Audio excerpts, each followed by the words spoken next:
eu compartilho a tela com vocês.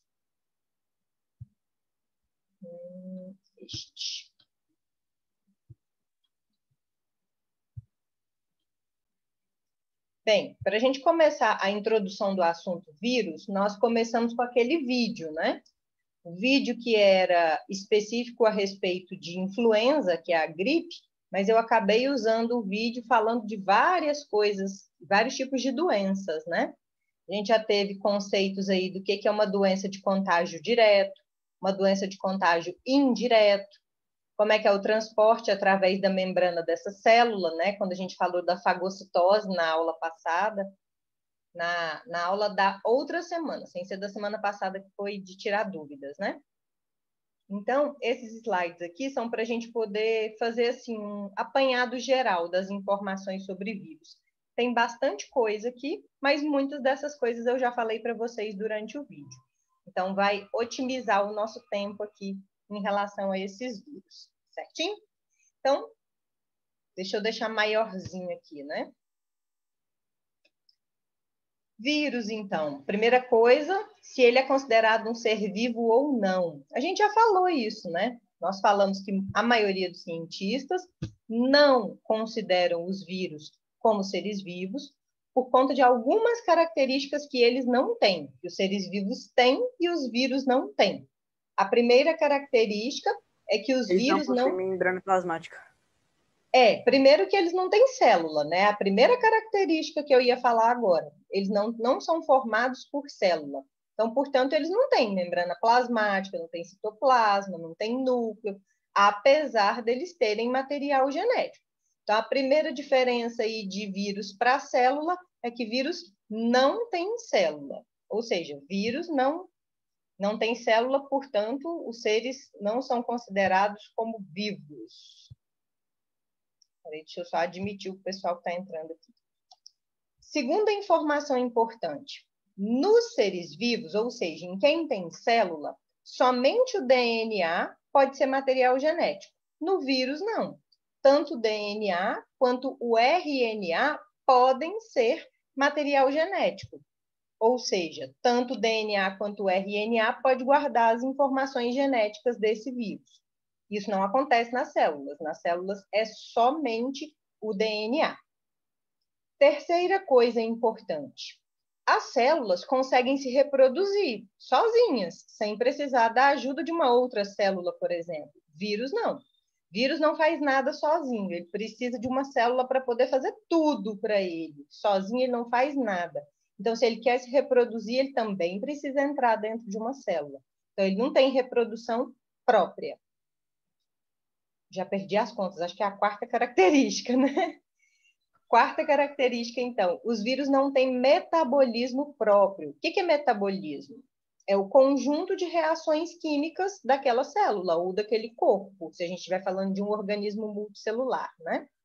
Então, se o vírus não consegue fazer nada sozinho, ele também não consegue fazer as reações químicas sozinho. Ele precisa da ajuda de uma célula para fazer isso. Então, o vírus não consegue fazer nada disso sozinho. Então, por isso, ele não é considerado ser vivo, pela grande maioria dos cientistas, né? Outra característica importante, acho que agora é a quinta característica, né? Eles não têm alimentação, nenhum tipo de alimentação, eles não precisam de comida, vamos dizer assim, né? Nem eles mesmos fabricando a comida para eles e nem se alimentando de uma outra célula, de um outro ser vivo.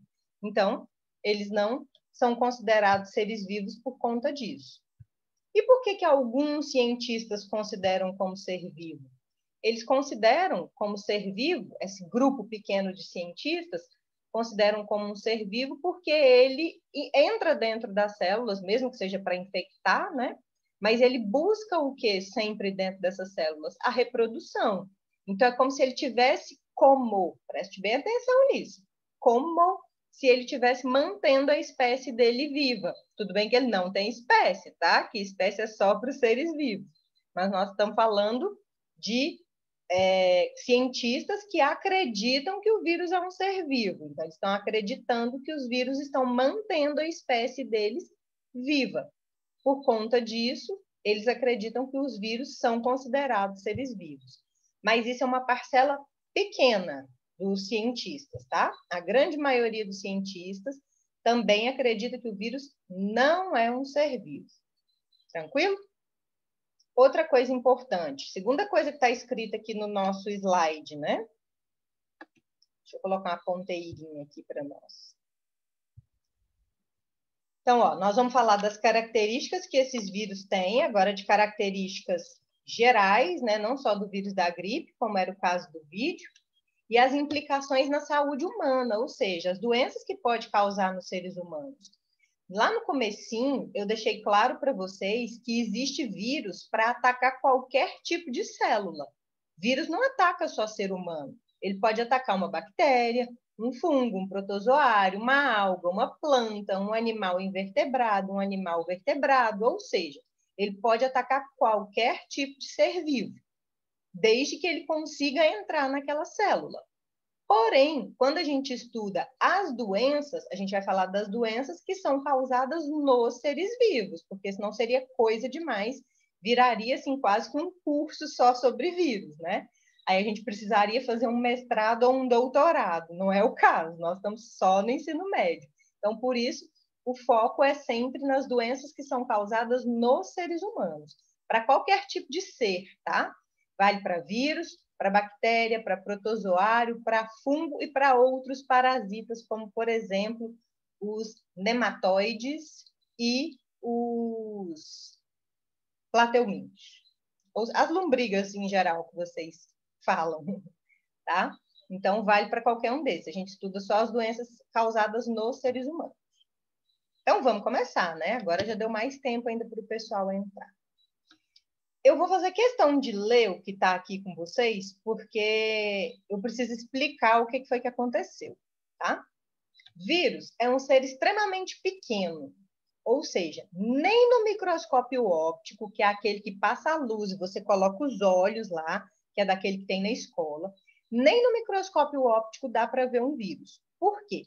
Porque as escalas de tamanho, para a gente conseguir ver alguma coisa no microscópio óptico, giram entre o micro, certo? Aliás, o milímetro, que é o 10 a menos 3, e o micro, que é o 10 a menos 6, tá? Nós estamos falando de uma medida em metros. Então, 10 a menos 3 é milímetro, 10 a menos 6 é micrômetro, certo? Então, esse tamanho a gente consegue ver no microscópio óptico. Só que os vírus, eles estão na ordem, desculpa, eles estão na ordem de 10 a menos 8 ou 10 a menos 9. Ou seja, eles são muito pequenos. 10 a menos 9, a ciência chama de nano, né? Um nanômetro. Então, é bem pequenininho mesmo. Então, só dá para ver no microscópio eletrônico. O microscópio eletrônico não é qualquer lugar que tem, porque é, ó, bem caro. Então, escola, ensino médio, vai ter microscópio eletrônico tão cedo. Faculdades nem são todas que têm microscópios eletrônicos por conta desse custo. Mas, como eu estava dizendo, o vírus dá para ver no microscópio eletrônico, certinho? Então, é claro que só depois que o microscópio eletrônico foi inventado é que dava para saber que existia realmente o vírus e enxergar esse vírus. Antes era apenas uma desconfiança, tá? Então, deixa eu ler o que está escrito aqui para vocês. A história da descoberta dos vírus começa em 1883, com o pesquisador alemão Adolf Meyer. Ele pesquisava uma doença conhecida como mosaico do tabaco, a folha do tabaco, aquela que usa para fazer fumo, cigarro, é uma planta, né? Então, ele via umas manchas nessa folha de tabaco e via que essas manchas acabavam matando aquela folha. Então, ele desconfiou que aquilo ali era uma doença, né? Como mosaico do tabaco no fumo, né? Caracterizado por manchas e despigmentação das folhas, ou seja, a folha não ficava verdinha mais, começava a ficar amarelada. Meyer fez experimentos pulverizando uma planta sadia com macerados da folha. O que é um macerado?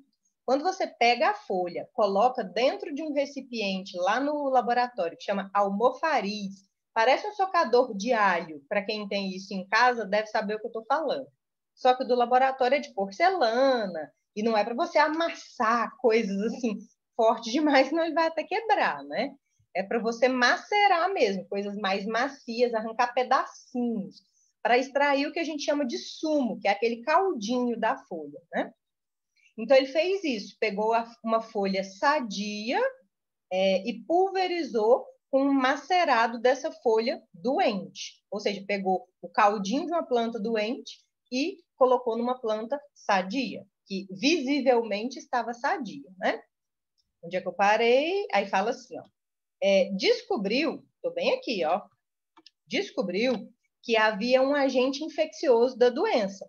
Ou seja, quando ele pulverizava o caldinho da planta doente na planta boa, a planta boa ficava doente também. Então, ele descobriu que aquilo ali era uma doença, mesmo sem saber quem estava causando a doença.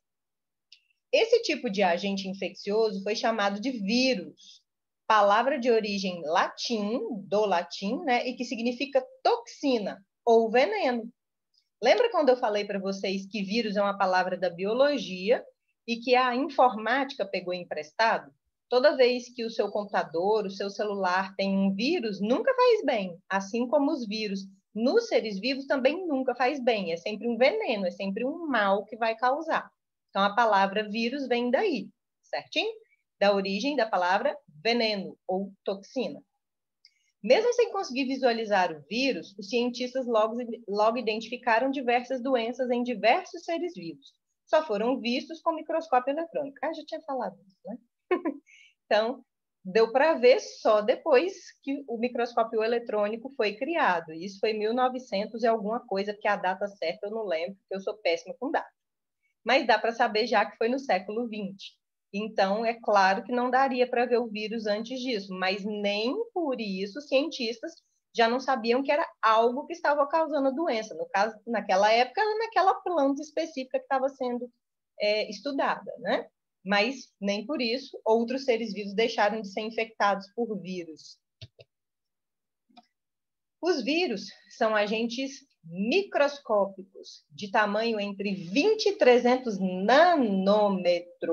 A maioria mede menos de 20 nanômetros.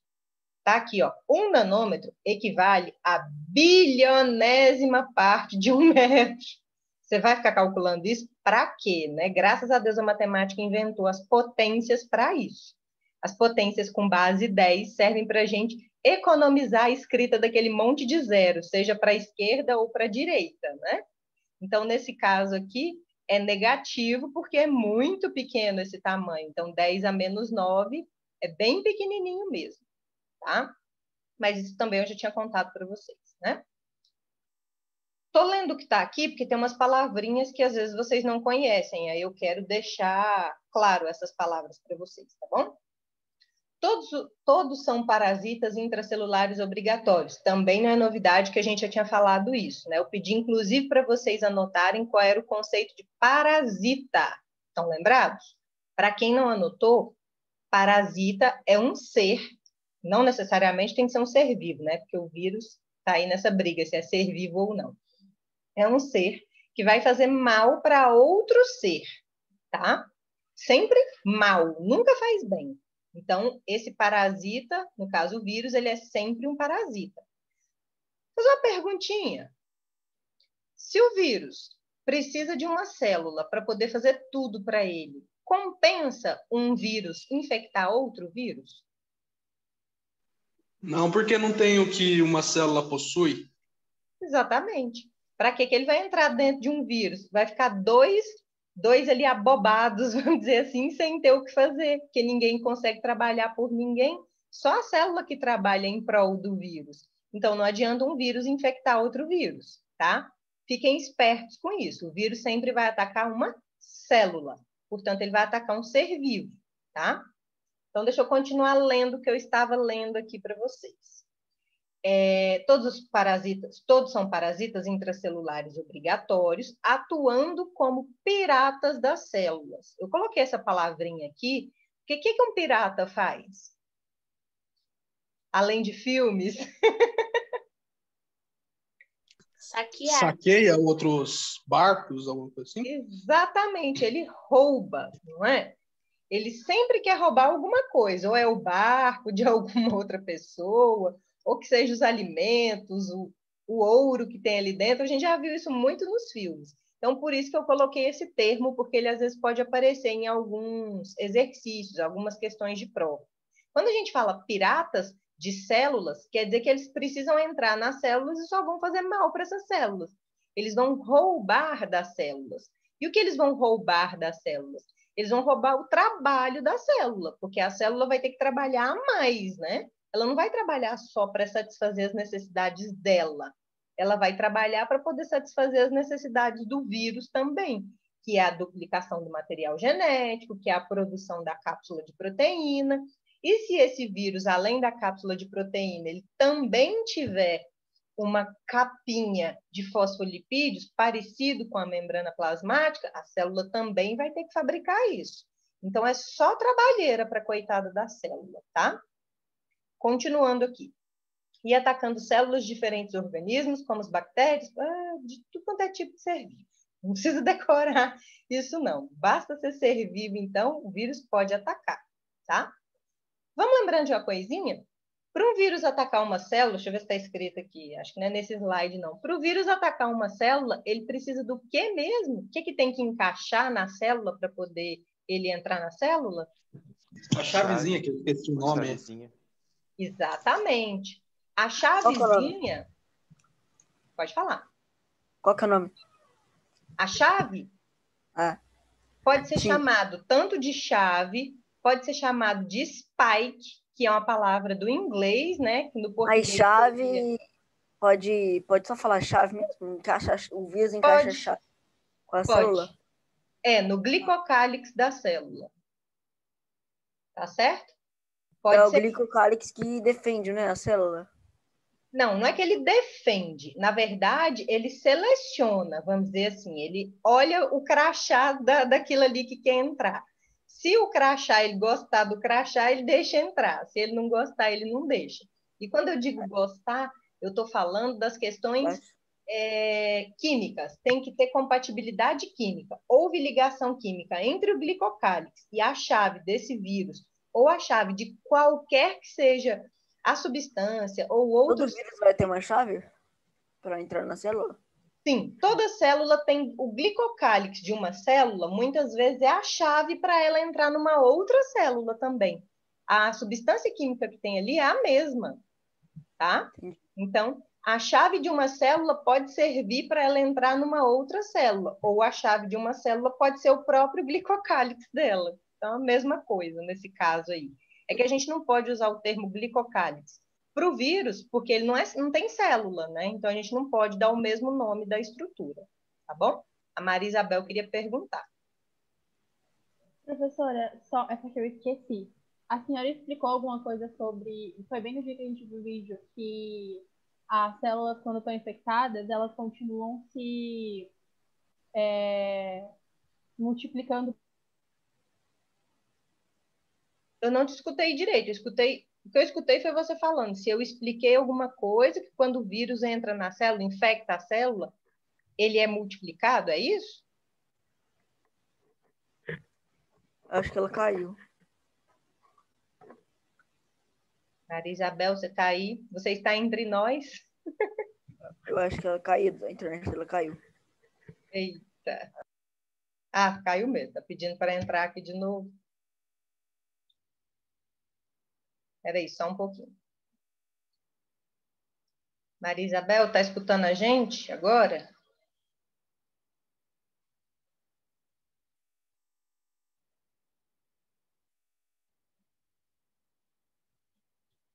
Maria Isabel, você está aí? Oi, eu tinha caído. Tá me ouvindo? Eu vi que você pediu para entrar de novo. Repete a sua pergunta, porque eu não consegui ouvir direito. É porque eu não lembro. Foi bem no dia que a gente assistiu aquele vídeo. A senhora falou alguma coisa sobre as células continuarem se multiplicando mesmo quando elas estão infectadas, porque elas, tipo, não conseguem distinguir quando elas estão infectadas?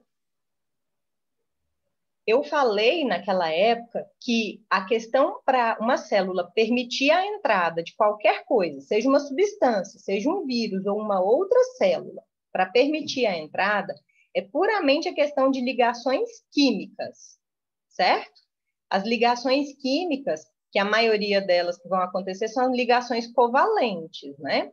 Então, para que haja uma ligação covalente, lá, buscando o conceito da química, o que você precisa é que aquele certo átomo tenha essa disponibilidade de fazer uma, duas, três ou até quatro ligações químicas. Vocês estão lembrados disso? Professora, que eu não estou meio lembrado. O que é ligação química? Ligação química é a ligação entre dois átomos, dois ou mais átomos. Aí ele tem que estar disponível, né? Tipo, ele tem que ter compatibilidade. Isso, tem dois tipos de ligação química. A covalente, que é aquela que compartilha elétrons, e a ligação química do tipo iônica, que é aquela que dá elétrons ou recebe elétrons. Que aí, depois disso, esse átomo vai se tornar um cátion ou um ânion.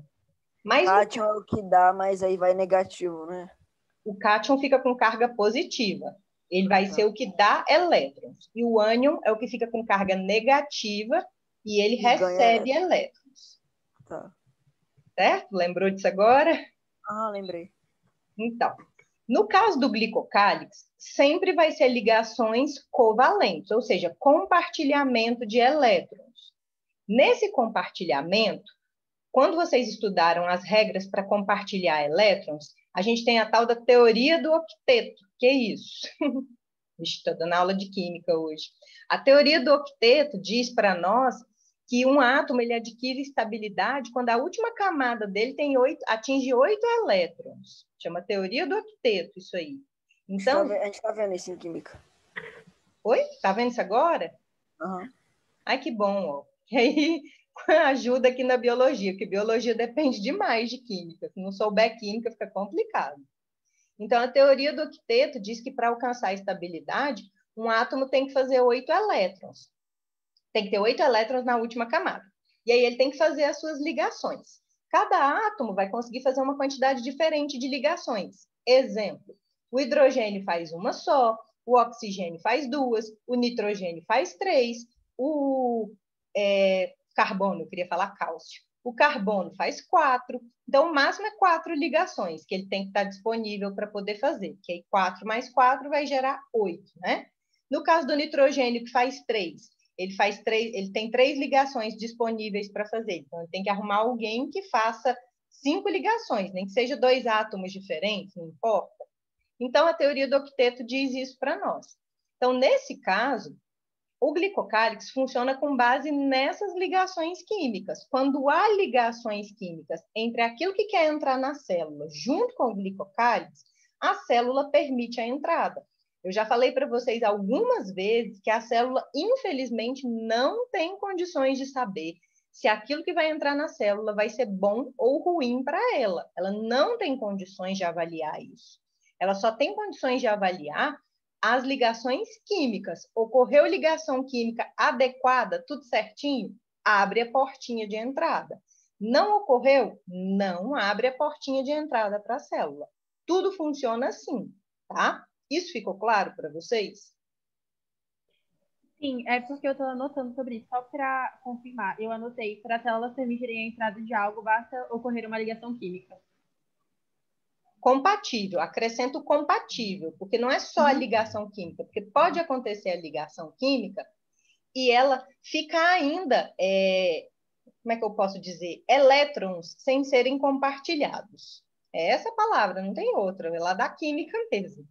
Então, pode ser que não atinja a estabilidade aquela substância. E se ela não atingir a estabilidade, a célula não vai deixar entrar. Por isso que eu sempre uso a palavra com vocês, compatível. Então, para as células permitirem a entrada de algo, basta ocorrer uma ligação química compatível. Isso, exatamente. Obrigada. Por nada. Então, bora continuar. Eu parei aonde? Acho que é no terceiro tópico aqui, não foi? Eu converso pouco, aí depois eu esqueço onde é que eu estava. Então, vamos lá. A razão de não serem considerados seres vivos, pois quando estão fora das células hospedeiras não se multiplicam e nem apresentam nenhum tipo de atividade vital. Eu já expliquei isso para vocês, né? Eu já falei, comecei falando, foi isso mesmo. Eu escrevo as coisas aqui, mas depois eu vou explicando da minha cabeça e complica, né? Então, os vírus, eu falei quais são as características que eles não têm. Não tem célula, não tem reprodução, o material genético pode ser DNA ou RNA, eles não têm metabolismo próprio e eles não têm reprodução, a não ser que a célula faça isso por eles. Então, no mínimo 5 características aí que diz que o vírus não é realmente um ser vivo, né? Deixa eu só dar uma olhadinha no chat. O povo tá que manda coisa aqui. Deixa eu só ver se o povo tá fazendo pergunta. Ah, não, só complementou o que eu já tinha falado aqui, acho que para alguém. Então, tá bom. São seres acelulares. Prestou atenção no prefixo A de acelulares? Eu já disse para vocês que esse prefixozinho aqui, ó, A, quando ele é um prefixo, é claro, né? Que se ele fizer parte do radical da palavra, é claro, não vai ter esse sentido. Mas o prefixo A quer dizer sempre negação, está negando o que vem pela frente. Então, acelulares quer dizer que não tem célula, certinho? Comecem a se acostumar com essas palavras, porque elas vão aparecer muitas vezes aí na vida de vocês, nos exercícios, nas provas, tá bom? Continuando.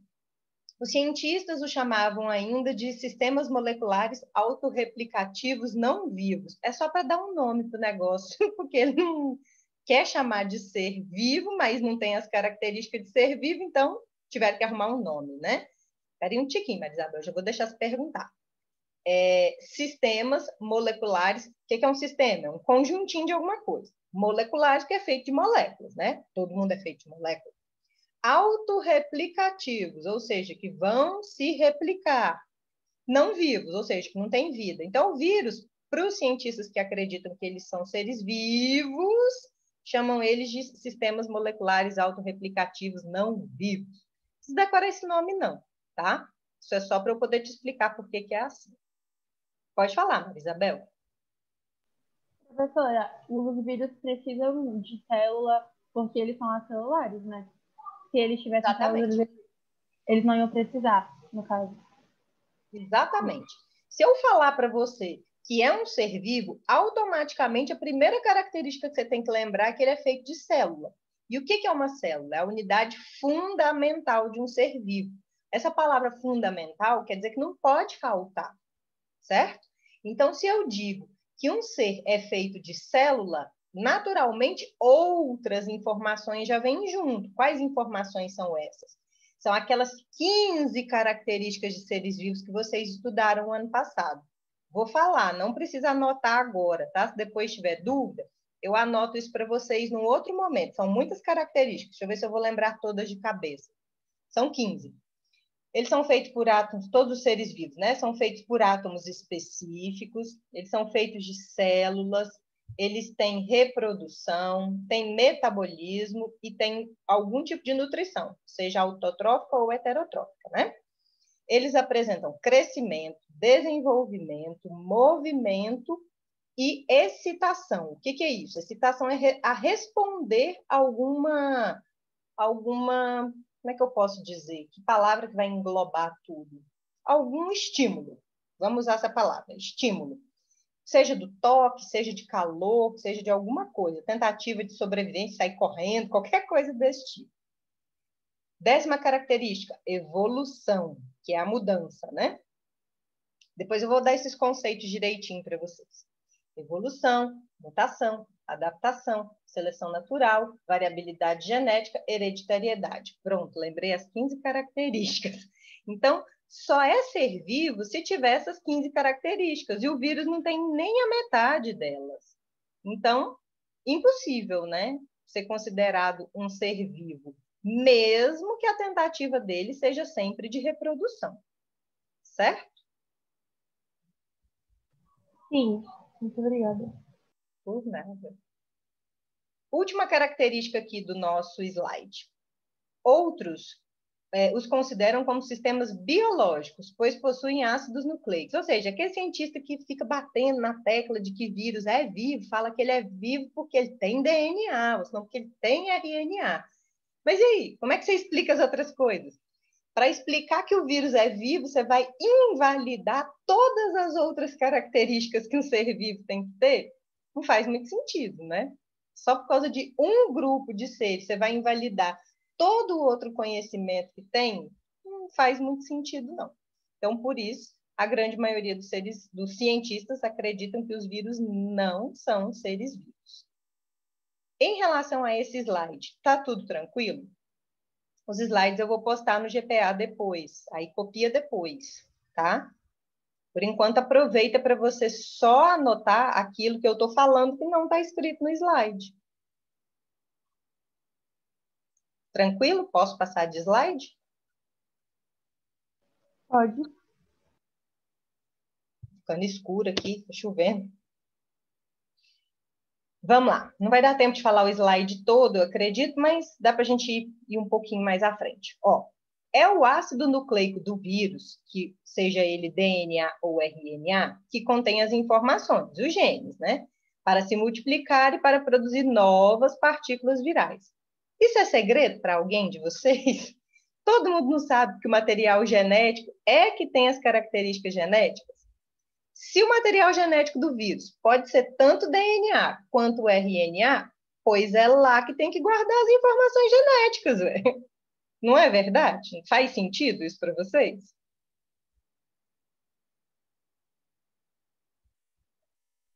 Faz.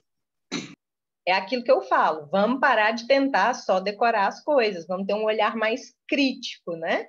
Tem informação que eu preciso colocar aqui, mas que ela é tão lógica que você nem precisa preocupar. Você já sabe aquilo, tá bom?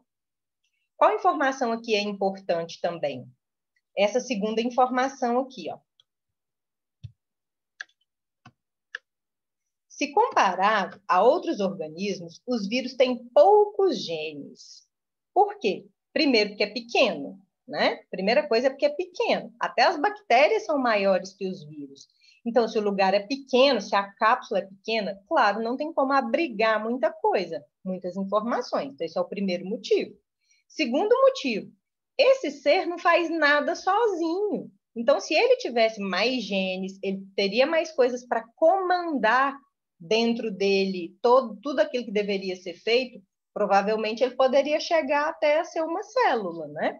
Mas como tem pouca coisa lá dentro, pouca informação, então nem dá para poder constituir uma célula nesse caso. Então, claro, os vírus vão ter mesmo menos características do que uma célula normal.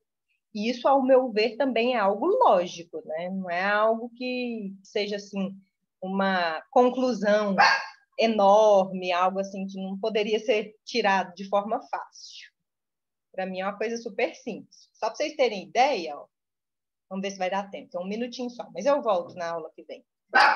O genoma humano tem entre 30 e 40 mil genes. O genoma bacteriano tem cerca de 4 mil genes. E olha aqui, o vírus da varíola tem só 200 genes e o vírus do HIV tem só 10. O vírus do HIV e o vírus do sarampo tem só 10. Você vai ficar decorando esses números? Claro que não. Isso aqui era só uma forma de comparação para você entender o quanto a quantidade de genes em uma célula e em um vírus são diferentes, tá? Célula tem muito genes e vírus, pouquinhos genes. Tudo bem? Sim, Tudo. professora. Então tá, vai cair a qualquer momento, aí a aula que vem a gente volta nessa questão aqui para eu poder reforçar com vocês essas informações e a gente seguir em frente. Certo? Então, por hoje, vamos ver aqui, vai cair a qualquer momento. Quando a gente fica esperando, não cai. Aí, quando a gente não quer que caia, cai na nossa cara.